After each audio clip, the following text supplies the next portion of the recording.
So hello mga kaibon. So ito, may papakita ko sa inyo mga ibon na mga kumbaga high mutation pero rare na po sila mga kaibon. Kagaya po ng silver fallow. Itong papakita ko dito sa Iberi mga kaibon ay mga mutation. So identify natin sila bawat isa sa flight. So ayan, ito mga kaibon, yung silver fallow, wala pa yan sa internet. Ang pag nilagay mo, sinerch mo yung silver fallow, ang lalabas dyan is RS o recessive silver ang nilalabas nila. So ito, hindi pa siguro na-update ng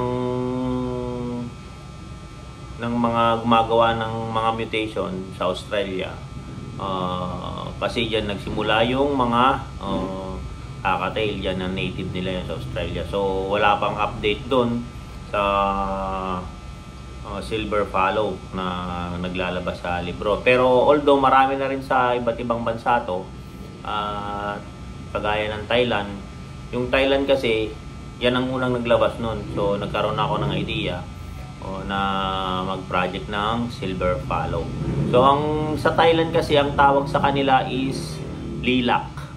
Yan po ang tawag sa Thailand. So ayan, yan kung unang nakita noon pa yan, matagal na. So ang term nila dun sa silver fallow is lilac.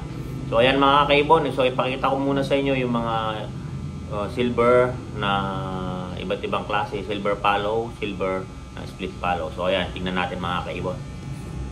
Ito mga kaibon, so isa-isahin natin yan mga kaibon. So umpisahan natin sa baba na lang ito. Ito po ay double factor na fallow mga kaibon. Ayan po, follow po yan na hen. So ayan, hen po yan mga kaibon. So ayan, yung una ay double factor na hen. Yan, na follow. So pangalawa, subukan natin itong pearl na to mga kaibon, na black eye. That is white face pearl, single factor na split ng follow. So ito naman, pastel na single factor, split ng follow. Yung nasa taas, single factor po yan na white face, follow cock. Cock din to mga kaibon. Ito naman is emerald, kargado niyan is orange stick na normal gray na hen. Yan ay split follow silver line. So ayan mga kaibon. So ito, hanap pa tayo. So mahirap sila, marami kasi. So ayan, yung isa mga kaibon, yung pastel doon sa taas, isang pastel pearl na single factor na hen, split ng follow din yan mga kaibon. So ayan, ito naman, itong pied na to, single factor na pied na hen din yan mga kaibon. So ayan, ano pa hindi natin nakikita, hindi ba natin na ID ito. So ayan, yung lumipad na yan mga kaibon. So ayan ay white face na single factor na split ng follow. Tapos yung katabi nga, yan, single factor din na follow na hen. Tapos yung nasa taas, yung nasa dulo, yan ay emerald na hen mga kaibon. So ayan, lipat tayo. Palipatin natin sila para makita natin lahat. So yun, yung nasa dulo, yung pinaka corner. Ayan, yung lumipad na yan. Ayan mga kaibon. Ito ay white face pied na single factor na split ng follow. Hen po yan. Ito naman, single factor na follow, hen din yan mga kaibon. Ayun din, single factor na follow, hen din po yan. Ito ay single factor, yan ito, na white face, hen din po yan mga kaibon. Halos dito karamihan ay hen. So ayan. So ito, kung nakikita nyo yan, yung puti na yan mga kaibon, nawala. Ayan, nasa, yan, ito na lang, yung nasa unahan na to, yung pastel pearl na single factor, split din ng follow, hen din po yan mga kaibon. So saan pa hindi natin na ID. So ayan, ito pa. So ito po ay, tingnan natin mga kaibon, na albino po yan at nakuha natin kay Sir Richard po yan mga kaibon. So kasama nung na package natin na taga Bulacan, kinuha natin yung mga ibon niya. So ayan mga kaibon, albino hen po yan. Saan pa ba?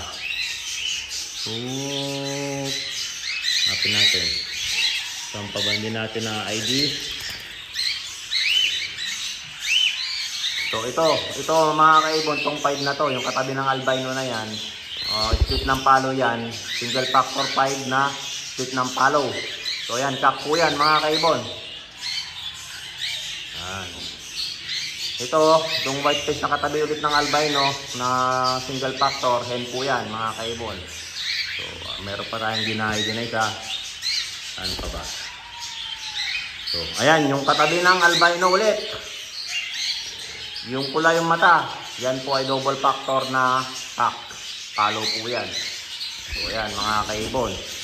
So, wala na tayong nakaligtaan. Pastel kak, yan, dalawang pastel na po yan, nakak na single factor, split po ng palo yan, yung dalawang pastel na yan. Ito, saka yan, katabi niya. So, ayan, pastel po yan, parehas na kak, parehas na single factor, parehas na split ng palo. So, ayan, doble natin, single factor na 5, yan, yung lumilipad, split ng palo din yan, hen din yan, mga kaibon. So, halos karamihan yan is hen. Oh, ayan. Makita nyo na lahat mga kaibon. Lahat po yan ay silver lime at may isang nahalo lang na emerald at albino na hen.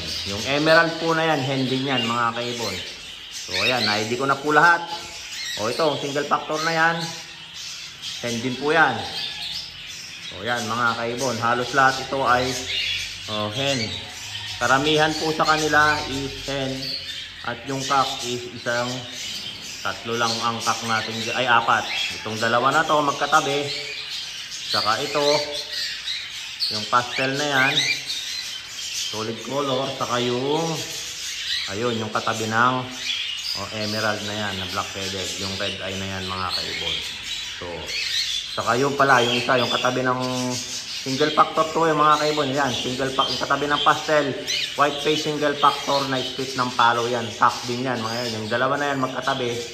Yung katabi ng pastel, saka yung katabi ng single factor na split palo, yung red eye na yan, katabi ng emerald, ay white face, ay double factor na palo. Yan mga kaibon. So halos lahat yan ay mga silver.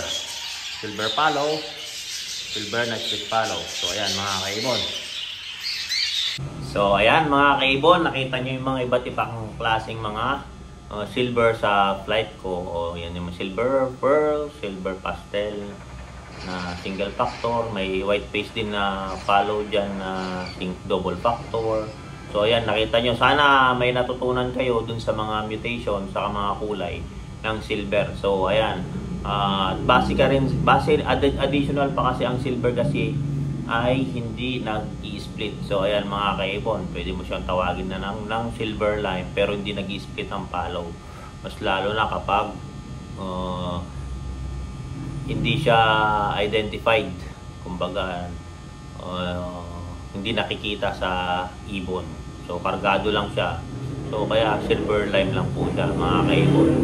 Ang silver kasi mga kaibon is dominant. So madali lang ipalabas yan, i-convert sa follow mutation, pero it takes time na makakapagpalabas ganyan. So although na